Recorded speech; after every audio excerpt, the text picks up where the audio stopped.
says ktten might just be pregnant. Plus, all the day's breaking stories on TV and online from our team of correspondents.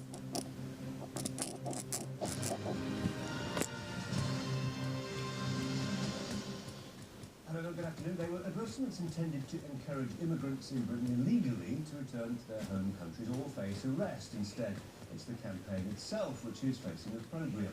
The Advertising Standards Authority has launched an investigation into the Home Office's controversial Go Home van after receiving some 60 complaints. The Sky's media correspondent Lou Patterson is alongside me. On what grounds is this investigation happening? Well, clearly this was never intended by the Home Office to be a touchy-feely campaign. These messages, go home or face deportation, go home or we'll arrest you, they were not on the side of an ice cream van playing a lovely melodic tune. The idea, according to Mark Harper, the Immigration Minister, was always that to make it more difficult for people who are here illegally to work, to remain in the UK. And to that end, what we did was we provided a number which people who were here illegally could text to allow to arrange their own deportation. The reason being, to deport someone against their will costs £15,000. This pilot scheme costs around £10,000. However, when you're using that type of language, you have to expect that at some point someone's going to step up and say, hold on, isn't that inflammatory? Is it racist? Is it even potentially illegal under the Equalities Act? So the Advertising Standards Authority, we have to say, are now just beginning their investigation. They're certainly not at the point of coming to a conclusion either way on this. We do have a statement from them, which we should have a quick look at. Complainants have expressed concerns that the Act, in particular the phrase go home, is offensive and irresponsible because it is reminiscent of slogans used by racist groups to attack immigrants in the past and could incite or exacerbate racial hatred and tensions in multicultural communities. Separately, some complainants have challenged whether the claim 106 arrests last week in the Euro area is misleading. So that's what the ASA is looking at. You have to say as well, though, at the same time, there are differences of opinion even within the coalition. You have Vince Cable saying that this was stupid, offensive, unlikely to continue. Even the Community Secretary, Eric Pickles, saying that he would need to see some particularly strong evidence that it's effective for this pilot scheme to be rolled out elsewhere. However, they do have some supporters, the Home Office. Sajid Javid, the Treasury Minister, thinks that given that there is almost this de facto amnesty for people living here illegally at the moment, the government does need to investigate new options. Well, I think the government is absolutely right to look at methods that will bring fresh results. The previous government, when it came to illegal immigration or frankly dealing with tax evasion, tax fraud, wasn't doing enough, and the public want to see the government taking effort, and that means the government also looks at new methods of getting results, and if those results are forthcoming, then that will be welcome. If those results are forthcoming, you said, that is the test, is it not? That is the problem, I think. Well, that was the problem up until today. We've spoken to the Prime Minister's official spokesman. He says that the Home Office is clear that this is already working. Fortunately for the Home Office, they're not yet at the point of being able to provide us with the detail. Up until this issue was raised with the Advertising Standards Authority, that would have been the only question, whether or not it ultimately proved effective.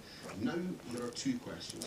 First, whether it has been effective, as we were discussing. Second, whether there has been a breach of the advertising code. If there has been, there is a huge amount of embarrassment going to be poured on the Home Office, particularly at a time when, let's be fair, immigration remains one of those touchstone issues, and we're edging ever closer to the election. Certainly, given Theresa May's high profile over the past few months, this type of thing is not what she's been looking for. It's interesting that Nigel Farage has called these vans un-British, isn't he? Neil, thanks very much indeed. I was speaking to a solicitor who specialises in marketing law about the ASA's move in a few minutes' time. Now, two British teenagers attacked with acid whilst in Zanzibar are expected home this lunchtime. Katie G and Kirsty Trupp are expected to be taken to London Hospital upon their return. Meanwhile, police on the island have told Sky News that they have questioned 5 men and 2 men remain in detention. Well, Sky's Stephen Douglas is at RAF Norfolk for us this lunchtime, and any sign of the pair yet? Not yet, but I understand their plane has been slightly delayed and we're expecting it now to arrive here in the next hour. Now, what will happen is that their plane will come here and touch down here on the tarmac at RAF Norfolk, and after that they'll be transferred to a hospital in London. I understand they'll be transferred to a specialist burns unit, and there their injuries will be treated and also assessed to work out just how bad they are and just how badly affected these two women are going to be going forward. once they arrive, they'll also be reunited with their families.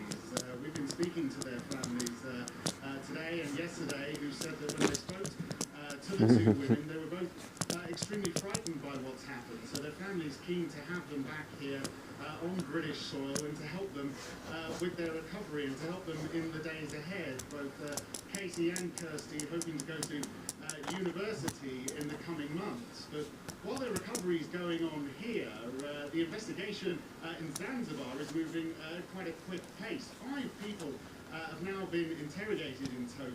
3 have been released and 2 remain in police custody for questioning, because at the moment what police are trying to establish is exactly what was the motive behind this attack. Were these 2 in actual fact targeted deliberately, or were they in fact not the intended target? Okay, Stephen, thank you very much. Now, the funeral of a mother of 2 found murdered in her home is taking place in Salford Skies. Mike McCarthy is there. Mike, welcome to you. Strong feelings indeed.